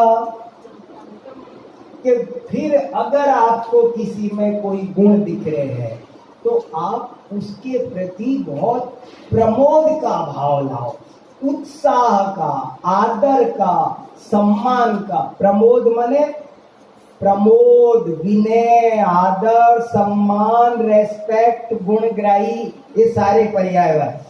अगर किसी में कोई गुण है तो ये सोचो बहुत अच्छा है, जैसे समझ लो। नहीं तो क्या होता है, ये भी आदत हर आदमी में नहीं आती। जैसे मैंने एक टीचर से कहा आप थोड़े जल्दी आ जाए तो देखो सब आते हैं, वो तो देखो तुम्हारे यहाँ से, तुम्हारी कॉलोनी से वो भी आता है, वो टाइम से, उसको तो कोई काम नहीं है इसलिए आ जाता है, मुझे तो 10 काम है। अरे उसके गुण की प्रशंसा करने की बजाय आदमी जब तक गुणों को स्वीकार नहीं करेगा, उनकी प्रशंसा नहीं करेगा, तब तक बढ़िया नहीं बन सकता। मैंने कहा ये गुड़िया तो बहुत अच्छा फुलका सेकती है, तुम्हारा कमजोर है। वो उसका आटा अच्छा है ना, वो सही पोजीशन में खड़ी है ना, मेरी पोजीशन खराब है, मेरा नहीं। उसकी उसमें जो गुण है उस गुण को तुरंत स्वीकार करो, तब आपके अंदर। कोई आदमी टाइम से उठता है, सफाई रखता है, उसमें जो जो गुण है वो गुण यदि हमको दिखाई दे रहे हैं तो हमें उन गुणों को देखना है, उनकी प्रशंसा करनी है, उनको ग्रहण करना है। ये है प्रमोद भावना। अगर किसी में कोई कमी है, दोष है, दुख है, ये भी तो दिखेंगे। आंखें तो 2 है, चीजें दिखे बिना तो रहती नहीं है। तो क्या करें? अगर गुण दिख जाए, अगर उसमें अच्छाइयां दिख जाए तो प्रमोद, प्रशंसा करो, प्रशंसा करो। प्रमोद माने प्रशंसा, आदर, स्तुति, सम्मान, रेस्पेक्ट। और अगर किसी में कोई कमी दिखे, कोई किसी में कोई दुख दिखे, किसी की कोई परेशानी है, तो परेशानी में क्या करो? करुणा करो। करुणा किसे कहते हैं? दुख दूर करने की भावना को करुणा कहते हैं। करुणा किसे कहते हैं? दुख दूर करने की भावना। इसका दुख दूर हो जाए, ऐसे नहीं। जैसे मान लो कोई है ना, कोई आदमी के चोट लग गई, कोई बीमार हो गया, किसी को कोई दिक्कत है, तो भुगते हैं अपने कर्म, हम क्या करें?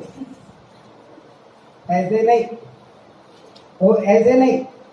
उसके है, वो अपने कर्मों से ही दुख पा रहा है। लेकिन आप ऐसा नहीं बोलो, आप ठीक हो, सब अच्छा हो, इसका भला हो, ये भी उन्नति करे, सबका। सर्वे भवन्तु सुखिनः, सर्वे सन्तु निरामया, सर्वे भद्राणि पश्यन्तु, मां कश्चित् दुख भाग भवेत्। ऐसे विश्व कल्याण की कामना करना, सबके भले की कामना करना, ये क्या है? करुणा। नहीं तो अक्सर क्या होता है, हम किसी दीन, दुखी, विकलांग की लोग हंसी उड़ाते हैं, कभी दुखियों की हंसी नहीं उड़ाना। देखो हम चारों जगह उल्टा काम करते हैं। मैत्री की जगह तो हम पक्का भेदभाव करते हैं और जरा जरा सी बात पे करते हैं। वो ये तो हमारे एरिया का है, बस इतनी सी बात से। अच्छा, जैसे मान लो मुझे पता चले कोई बच्ची मेरे गांव तरफ की है, अच्छा वो मुझे ज्यादा अच्छी लगी, ये क्या हो गया? ये भेदभाव है। जरा जरा सी बात से भेदभाव करते हैं हम, और ये कहते हैं बड़ी से बड़ी बात से भेदभाव मत करो। ये कहता है किसी में गुण हो तो उसको देखो, ग्रहण करो, प्रशंसा करो। हम क्या करते हैं?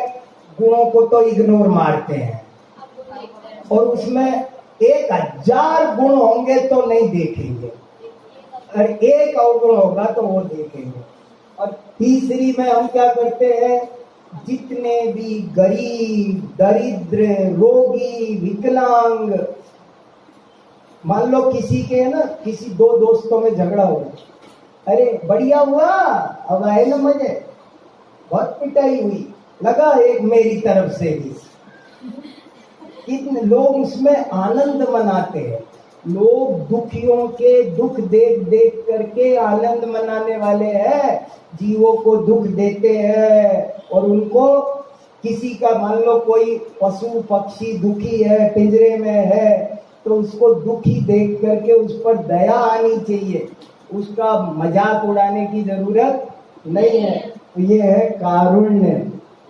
और चौथी भावना है माध्यस्थ। माध्यस्थ भावना कहती है अगर कोई विपरीत विचारधारा का है तो क्या करना, समझाने पर भी नहीं मानता है, क्या करे। तो कोई जिसको हम अपनी भाषा में कहे दुष्ट, दुष्ट जानते हो तुम लोग? दुष्ट माने, दुष्ट शब्द का असली मीनिंग बताता हूँ, तो बहुत कम जानते हैं। दुष्ट शब्द का अर्थ होता है जो दोष में स्थित हो। दुष्ट शब्द का डिक्शनरी का मीनिंग बता रहा हूं, मैं तुक्के नहीं फेंकता। बहुत से लोग शब्दों के अर्थ तुक्के से बताते हैं। जैन का अर्थ पूछो तो वो बताएंगे जे फॉर ये, ए फॉर ये, आई फॉर, बना देंगे, कुछ भी बना देंगे। मैं ऐसे नहीं बनाता कभी, मैं उसका ओरिजिनल मीनिंग क्या है वो खोजता हूँ। दुष्ट किसे कहते हैं? जो दोषों में स्थित हो, जो दोष में स्थित हो, जो दोषों को पकड़ के रखता हो, जो दोष को दोष ही नहीं स्वीकार करता है। दोष छोड़ना तो दूर की बात, लेकिन दोष को भी जस्टिफाई करता है।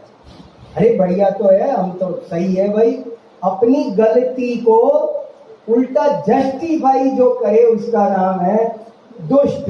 तो ऐसे दुष्ट व्यक्ति के साथ क्या करना कि उससे मध्यस्थ भाव रखना, संपर्क ही नहीं रखना, दूरी बना के रखना।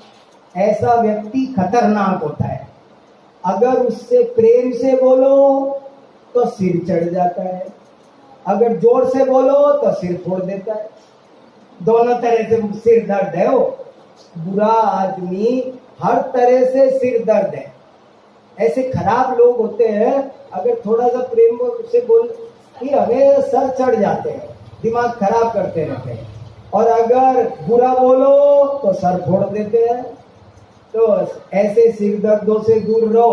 पार्श्वनाथ की क्या गलती हुई थी? तो कमठ को समझाने चले गए ना, यही गलती हुई। और क्या गलती थी? और कोई गलती नहीं थी उन्होंने। तो दुर्जन से समझाना ही नहीं, बोलना ही नहीं। दुर्जन देखो कितनी बड़ी बड़ी बात कही है। अगर ये चार बातें समझ ली, दुर्जन व्यक्ति को ब्रह्मा भी नहीं समझा सकता। कुछ भी हो जाए उसको समझाने की कोशिश, किसी पागल को समझाने की कोशिश करोगे तो क्या होगा? वो तुम्हें पागल कर देगा। इसलिए बहुत सावधान। ये द्वेष बुद्धि में नहीं आएगा। ये द्वेष बुद्धि नहीं है, ये मध्यस्थता है। उसकी काल लब्धि अभी ऐसी है, उसकी पर्यायगत योग्यता अभी ऐसी है, अभी उसके आज समझ में नहीं आएगा। हाँ गुड़िया, ऐसा होता है कि ये तो हमारे अंदर की भाव की हम आंतरिक भाव है, लेकिन जो बाहर में देखकर तो ये लगता है ना हम उनसे द्वेष बुद्धि कर रहे हैं। नहीं हम नहीं कर रहे। हम तो यही कहेंगे भाई उसका भी भला हो। हमसे अभी कोई आज भी पूछे, मान लो मैं किसी दुर्जन को जानता हूँ, मेरा मध्यस्थ भाव चल रहा है, तो अभी कोई पूछे तो मैं तो यही कहूंगा वो अच्छा ज्ञानी बने, विद्वान बने, उसको सद्बुद्धि आए, सब पाप छोड़े, सन्मार्ग पर आए। मैं कहाँ द्वेष रख रहा हूँ? और मैं ये मानता हूँ कि किसी भी पापी को बदलते देर नहीं लगती, और आज भी ठीक हो जाए तो मैं बात करूंगा, कल फिर बात करूंगा। क्या है, हमने कौन परमानेंट दूरी बना रखी है? लेकिन आज वो बात करने लायक नहीं है तो हम नहीं करते। अपन घर में भी करते हैं। ए भैया अभी मत बोलो इससे, अभी गुस्सा आ रहा है, अभी मत बोलो, बाद में बात करेंगे। क्यों उस समय क्यों नहीं बोले? तो अभी बात बढ़ जाएगी और बाद में जब सब ठंडा होता है तो कहते हैं देखो तुम ऐसे ऐसे बोल रहे थे, ये ठीक है, तब उसको समझ हाँ ये मैं गुस्से में बोल रहा हूँ। तो ऐसे ही है, जब कसाय तेज हो तो ऐसा ही होता है। चलो हाँ जैसे किसी को कोई मतलब दोस्त है तो उसमें कोई चीज जो अपन को नहीं पसंद आती, हाँ। अब वो चीज दोबारा बार बार की जाए, तो अगर अपन उससे थोड़ी सी दूरी बना लेंगे, जब इससे मेरे भाव खराब हो रहे हैं तो वो भी नहीं भावना में आएगा, ये बार ऐसे ही कर रहा है तो मैं इससे दूरी हो। कौन सी भावना में आएगा? मध्यस्थ। दूरी बनाना मध्यस्थ भावना। हम दूरी बनाए हैं, कोई बात नहीं भैया, जैसे तुमको अच्छा लगे वैसा करो, शुभ कामना तो हम कर ही रहे। ये दूरी परमानेंट नहीं है ना, परमानेंट नहीं है, लेकिन समझ में दूरी परमानेंट नहीं है।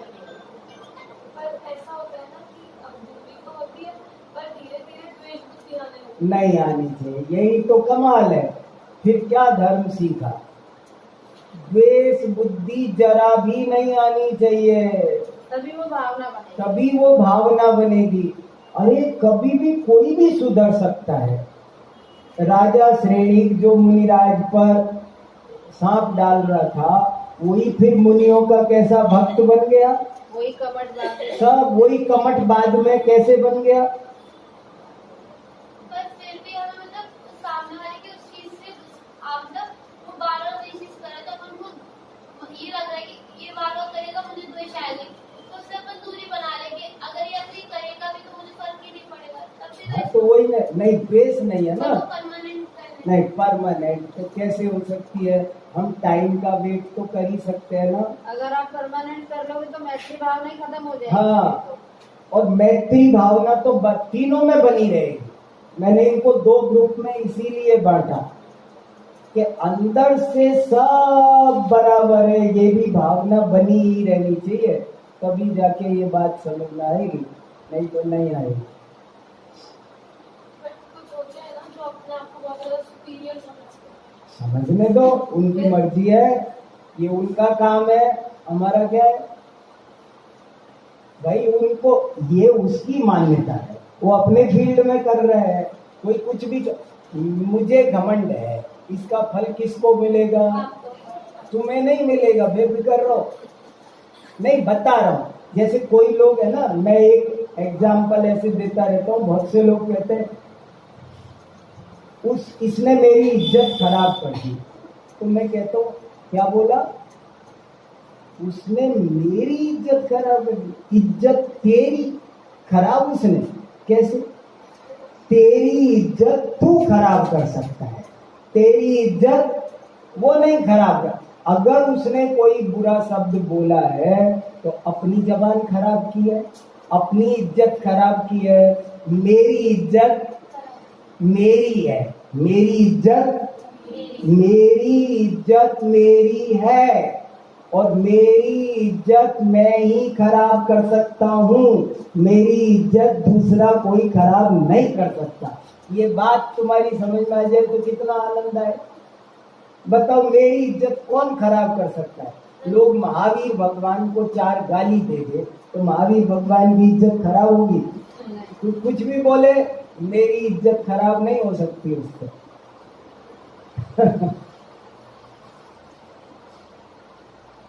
वाह, क्या क्या बातें हो रही है।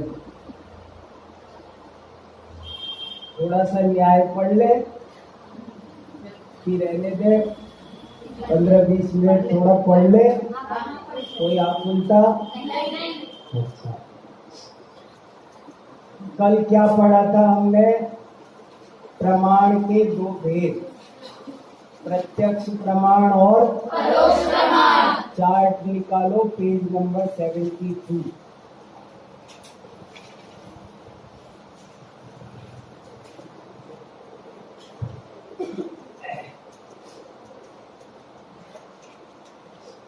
प्रमाण के 2 भेद हैं, एक प्रत्यक्ष, दूसरा परोक्ष। प्रमाण माने क्या? हाँ, सम्यक ज्ञान को प्रमाण कहते हैं। जब हम पूछे प्रमाण और नय में अंतर क्या, तब वो बताओ। समझ में आया? आप ऐसे मत बोलो पूरी वस्तु को जानना प्रमाण। जब हम पूछे प्रमाण किसे कहते हैं, तो आप बोलो सम्यक ज्ञान को प्रमाण कहते हैं। और प्रमाण और नय में क्या अंतर है, तब ये बताओ कि पूरी वस्तु को जानना प्रमाण है और उसके एक अंश को जानना नय है। और ये वाली परिभाषा याद रख लो थोड़ी सी, ये बहुत शास्त्रों में है और बहुत इम्पोर्टेंट है, परीक्षा में लिखना भी। सम्यक ज्ञानम प्रमाणम। प्रमाण किसे, भूलना नहीं, सोते से भी हिला दे तो झट से निकलना चाहिए। दो परिभाषाएं हैं। न्याय किसे कहते हैं, प्रमाण नयात्मको न्याय। प्रमाण किसे कहते हैं, सम्यक ज्ञानम प्रमाणम। सम्यक ज्ञान को प्रमाण कहते हैं, याद रहेगा, सम्यक ज्ञानम प्रमाणम। अब इसमें एक इम्पोर्टेंट बात जो मैंने कल छोड़ दी थी भेद प्रभेद में जाने की वजह से, वो आज बताता हूं। प्रमाण क्या है, सम्यक ज्ञान। सम्यक ज्ञान को प्रमाण कहते हैं। एक बात और याद रखना कि आप न्याय ग्रंथ पढ़ोगे तो 4 शब्द आएंगे, प्रमाता, प्रमाण, प्रमाण, प्रमाता, प्रमेय, प्रमिति। प्रमाण, प्रमाता, 4 शब्द आएंगे। आपको कठिन ना लगे इसलिए बताया। प्रमाण का मतलब है ज्ञान, प्रमाता का मतलब है ज्ञाता, प्रमेय का मतलब है ज्ञेय और प्रमिति का मतलब है ज्ञप्ति। याद रहेगा, प्रमाण माने जब भी बोला जाए प्रमाण तो समझ जाना ज्ञान। जब बोले प्रमाता, ज्ञाता, जानने वाला। और प्रमेय, मैं आपसे अब प्रमेय बोलूं तो कंफ्यूज तो नहीं होंगे, समझ में आएगा। प्रमेय माने ज्ञेय, ज्ञान का विषय, प्रमाण का विषय। जैसे श्रद्धा का विषय श्रद्धेय, ध्यान का विषय ध्येय, ज्ञान का विषय ज्ञेय। याद रहेगा ना, एकदम ऐसे शब्दों को पकड़ो, श्रद्धेय, ध्येय, ऐसे ही प्रमेय, ज्ञेय। तो ज्ञान माने प्रमाण, ज्ञाता माने प्रमाता और ज्ञान का विषय प्रमेय और प्रमिति माने ज्ञप्ति, ज्ञान की क्रिया। देखो सुनो, मैं हूं ज्ञाता और मेरा ज्ञान गुण है प्रमाण और मेरी ज्ञान पर्याय है ज्ञप्ति। और जो चीज पेन जाना, किताब जानी, तो वो हुआ ज्ञेय, प्रमेय। समझ में आया? कोई बता सकता है क्या बोला? चारों चीजें एक उदाहरण पे घटा के बता सकते हो? हाथ खड़ा करो कौन। और चारों चीजें किसी पर भी घटित कर दो, बोलो चलो। सुनो, एक किताब है, अब उसको जानने वाला कौन, किम है। हाँ, जानेंगे कैसे, कि ज्ञान से जानेंगे हाँ। किताब को। अब ज्ञप्ति यानी कि जानने की क्रिया। अब हुई प्रमाता, प्रमाता कौन है? प्रमाता मैं। हाँ, मैं जान रही तुम हुए प्रमाता। प्रमाण क्या है? ज्ञान में, ज्ञान से तुम्हारा ज्ञान गुण। प्रमिति क्या है? ज्ञान की क्रिया की मैं जानने की क्रिया, एक्टिविटी। प्रमाण और प्रमिति में क्या फर्क है? ज्ञान गुण है वो प्रमाण है, और जो जानने की क्रिया हो रही है, एक्टिविटी हो रही है, ज्ञान काम कर रहा है, वर्किंग जो है, वर्किंग नॉलेज, उसका नाम है प्रमिति। और क्या बच गया एक? हाँ, वो क्या है? किताब हो गई ज्ञेय, प्रमेय। प्रमेय कहोगे, ठीक है ना, कि 4 शब्द भी बहुत काम के हैं। प्रमाण, प्रमाता, प्रमेय, प्रमिति। परीक्षा में पूछ ले तो लिख सकते हो ना, याद रहेगा। अब सुनो, तो प्रमाण क्या है? जैन दर्शन के हिसाब से सम्यक ज्ञानम प्रमाणम, सम्यक ज्ञान को प्रमाण कहते हैं। अब इसमें दो शब्द हैं, वो बहुत इंपॉर्टेंट है। एक शब्द है सम्यक और दूसरा शब्द है ज्ञान। प्रमाण क्या है? सम्यक ज्ञान ही प्रमाण है। अगर मैं ऐसा कह देता ज्ञान ही प्रमाण है तो ये अकेला ज्ञान प्रमाण नहीं, ज्ञान तो मिथ्या भी होता है, इसलिए अकेला ज्ञान प्रमाण नहीं कहना, सम्यक ज्ञान को प्रमाण कहना। और दूसरी बात, सम्यक क्यों लगाया? एक तो इसलिए कि मिथ्या का निराकरण, और ज्ञान क्यों लगाया? कि ज्ञान ही प्रमाण है और कोई चीज प्रमाण नहीं है। फिर से सुनो जरा, थोड़ा गड़बड़ सी, ठीक से नहीं कह पाया, फिर सुनो।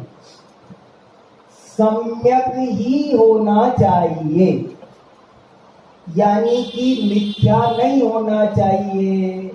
ज्ञान भी यदि मिथ्या होगा तो प्रमाण नहीं होगा, और ज्ञान ही होना चाहिए, कोई और चीज नहीं होनी चाहिए। और कोई और चीज माने, बहुत से लोग ऐसा कहते हैं कि किताब प्रमाण है। देखो सुनो, क्या ज्ञान की बजाय ये जो हम लोग कहते हैं ज्ञान प्रमाण है, और बहुत से लोग कहते हैं इंद्रियां प्रमाण है, कोई कहते हैं प्रकाश प्रमाण है, कोई कहते हैं गुरु प्रमाण है, कोई कहते हैं ग्रंथ प्रमाण है। समझ में आया? प्रमाण माने जो हमको सही ज्ञान कराए, और वो क्या है सही ज्ञान कराने वाली चीज इस दुनिया में? सम्यक ज्ञान। सम्यक ज्ञान ही हमें सच्चा ज्ञान करा सकता है, और कोई चीज ज्ञान नहीं करा सकती।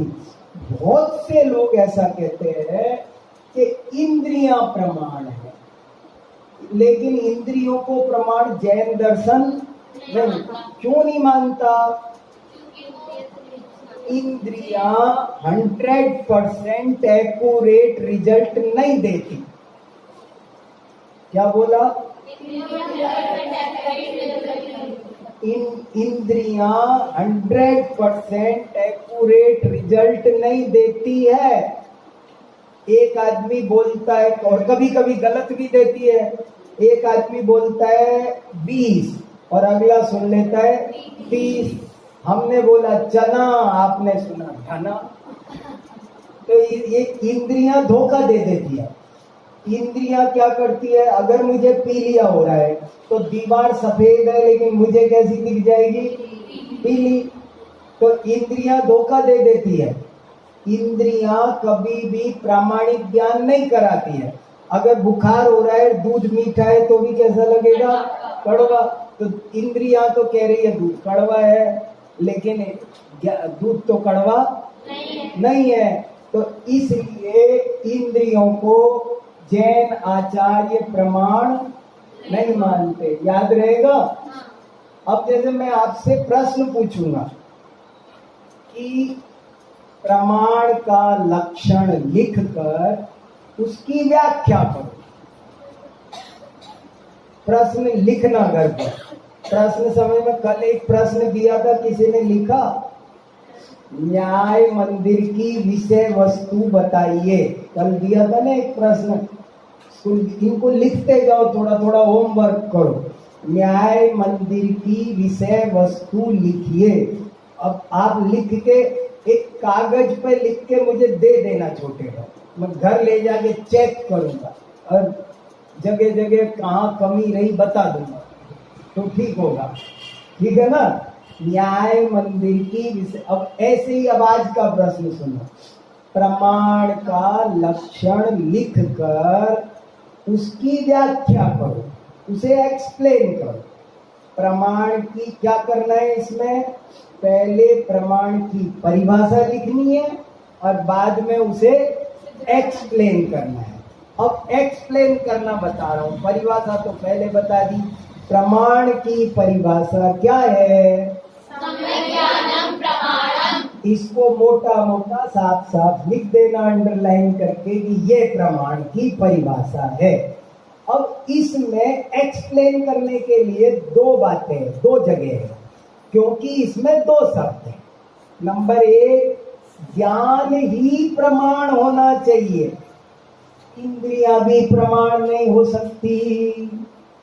कोई कहता है कि प्रकाश प्रमाण है, चश्मा प्रमाण, क्योंकि इनसे हमको ज्ञान होता है। लेकिन चश्मा भी गलत दिखा सकता है, प्रकाश भी गलत दिखा सकता है। कई बार प्रकाश हो तब भी नहीं दिखता है। जैसे उल्लू है, उसको तो अंधेरे में दिखता है बल्कि उजाले में नहीं दिखता है, तो प्रकाश उसके लिए प्रमाण नहीं हुआ। इसलिए याद रहेगा, भूलोगे नहीं। इंद्रियां क्यों प्रमाण नहीं है, क्योंकि वे पूरी तरह सही ज्ञान नहीं कराती हैं। प्रकाश प्रमाण क्यों नहीं है, क्योंकि प्रकाश के होने पर भी सही ज्ञान हो जाए इसका कोई गारंटी नहीं है, नियम नहीं है। न्याय तो उसका नाम है जिसका नियम हो, जिसकी गारंटी हो। न्याय में एक ही तो खास बात है, वही हम छोड़ दें, नियम होना चाहिए। प्रकाश यदि प्रमाण माना जाए तो प्रकाश के होने पर ज्ञान नियम से होना चाहिए, और प्रकाश के नहीं होने पर ज्ञान नियम से नहीं होना चाहिए। नियम से लगाते जाओ हर जगह, नियम से की बात है। कभी कभी तो होता ही है, ज्यादा होता है जब तो उनको भ्रम हो रहा है। उनको भ्रम किस लिए हुआ है कि कभी कभी तो होता है ना। तो यहाँ यही बताना है कि प्रकाश भी नियम से ज्ञान का कारण नहीं होता है, इंद्रियां भी नियम से ज्ञान का कारण नहीं होती है। और गुरुजी भी होते तो अल्प ज्ञानी है ना, इसलिए कोई गुरु पर भी आंख मीच के भरोसा नहीं कर सकते। और ग्रंथ, बहुत से लोग कहते हैं, जैसे वैदिक धर्म वाले कहते हैं हमारे लिए तो वेद प्रमाण, बस जो लिखा है ना, वो गुरु ग्रंथ साहब में जो लिखा है, बाइबल में जो लिखा है, कुरान में जो लिखा है, ऐसे हम कहते हैं क्या? नहीं, हम लोग कोई चीज प्रमाण नहीं मानते। ये चीजें क्यों प्रमाण नहीं है? तो ये अचेतन भी है, आदि चीजें तो चेतन ही नहीं है। जो चीज चेतन नहीं है वो कैसे प्रमाण हो सकती है? इसलिए ये प्रमाण नहीं है बताने के लिए ज्ञान शब्द लिखा, कि ज्ञान ही प्रमाण है और कुछ प्रमाण नहीं है। और सम्यक शब्द क्यों लिखा? मिथ्या ज्ञान का निराकरण करने के लिए। मिथ्या ज्ञान का कि ज्ञान में भी केवल सम्यक ज्ञान ही प्रमाण है, मिथ्या ज्ञान प्रमाण नहीं है। और मिथ्या ज्ञान 3 तरह का है।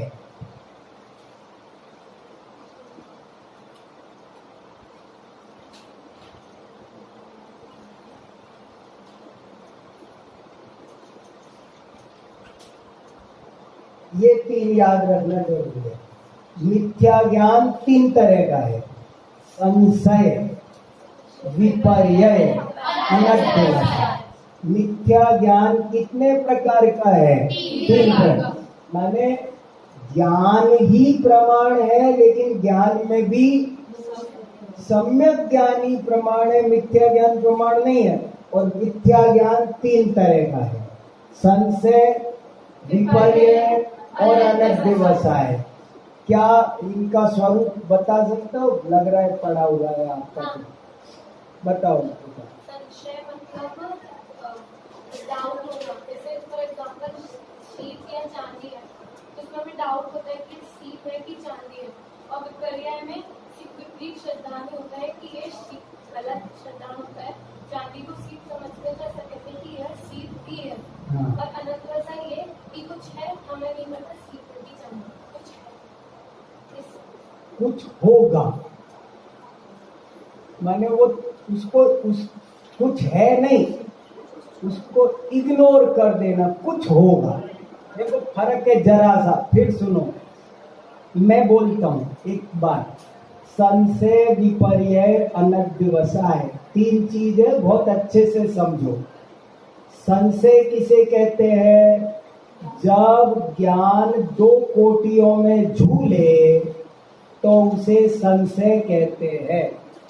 जब हमारा ज्ञान 2 कोटियों में, दो पार्टियों में झूलने लग जाए तो उसे संशय कहते हैं। जैसे कि यह सीप है या चांदी, सीप है या चांदी, सीप है क्या, चांदी है क्या, सीप है क्या, चांदी है क्या, इसका नाम है संशय, संदेह, डाउट, भ्रम। एक तरह का हमको ये हो रहा है कि क्या है। दूसरा है विपर्य। विपर्य का मतलब है विपरीत निर्णय। था तो सीप और निर्णय हो गया ओ चांदी का टुकड़ा पड़ा है, तो ये हो गया विपर्य। और अनध्यवसाय माने कुछ होगा, हमें क्या लेना देना, छोड़ो, और निर्णय नहीं करना, उसके प्रति लापरवाही रखना, उपेक्षा रखना, इसका नाम है अनध्यवसाय। ज्ञान के 3 दोष हैं। देखो मैं ऐसे भी पूछ सकता हूँ, ज्ञान के कितने दोष होते हैं? ये भी पूछ सकते हैं मिथ्या ज्ञान कितने प्रकार का है? दोनों का उत्तर एक ही है। मिथ्या ज्ञान 3 प्रकार का है, संशय, विपर्य, अनध्यवसाय। एक उदाहरण और, जैसे समझ लो ये रस्सी पड़ी है कि सांप है, रस्सी है कि सांप है, संशय। और थी तो रस्सी और ओ सांप आ गया और डर गया, ये क्या हो गया? ये विपर्य हुआ। अपन को क्या करना है? कुछ भी हो, जो होगा सो होगा, छोड़ो तुम, चलो यहाँ से। ये हुआ अनध्यवसाय। 3 तरह। अब इसको आत्मा पर घटित करके बता सकते हो, हर चीज आत्मा पर घटित करके देखना चाहिए। देखो कुछ लोग कहेंगे आत्मा है कि नहीं पता नहीं, स्वर्ग नरक है कि नहीं पता नहीं, भाई पता नहीं है कि नहीं स्वर्ग नरक, आत्मा है कि नहीं पता नहीं, तो ये क्या है? संशय। ये क्या है कि नहीं? उसे डाउट हो रहा है ना। स्वर्ग, मैं पूछूं स्वर्ग नरक, पता नहीं है कि नहीं है कि नहीं है, तो ये क्या है? संशय। अरे कुछ नहीं होते स्वर्ग नरक, है ही नहीं, कुछ नहीं होते, होते ही नहीं, ये क्या हो गया? विपर्य। आत्मा है कि नहीं, ये हो गया संशय। और नहीं है, आत्मा कुछ नहीं होता, ये क्या हो गया? विपर्य। नहीं है पर डिसीजन कर लिया ना, इसलिए विपर्य हो गया। और अरे अपन को क्या करना है? खाओ पियो, कमाओ धमाओ, खेलो कूदो, क्या लेना देना है? बात ही मत करो ना आत्मा की, क्यों करते रहते हो? पता नहीं हमेशा आत्मा की बातें करते रहते हो। होगा तो होगा, नहीं होगा तो नहीं होगा, अपने को क्या करना है? ये है अनध्यवसाय। समझ में आया? तीनों में अंतर समझो। एक है संशय। संशय में तो हमको ये रहता है ये है कि ये है, और विपर्य में विपरीत निर्णय होता है, और अनध्यवसाय में कुछ होगा, जो होगा सो होगा। तो सम्यक ज्ञानम प्रमाणम, मैंने सम्यक क्यों लगाया? यदि सम्यक नहीं लगाते तो संशय, विपर्य, अनध्यवसाय ये भी है तो ज्ञान ना, इसलिए ये भी प्रमाण हो जाते हैं। और यदि ज्ञान नहीं लगाते तो वो इंद्रिया, पदार्थ, प्रकाश आदि वो प्रमाण हो जाते हैं। ठीक है, आज बहुत हो गया, बस चलो बहुत है। बड़ा आनंद आया, ज्यादा नहीं, थोड़ा थोड़ा पढ़ो, बच्चे थक जाएंगे, इतना लोड हो रहा है इनके ऊपर। सोचते होंगे ये क्लास अच्छी लगी, हमें 2 घंटे बिठा देते हैं। पढ़ो, खुश रहो।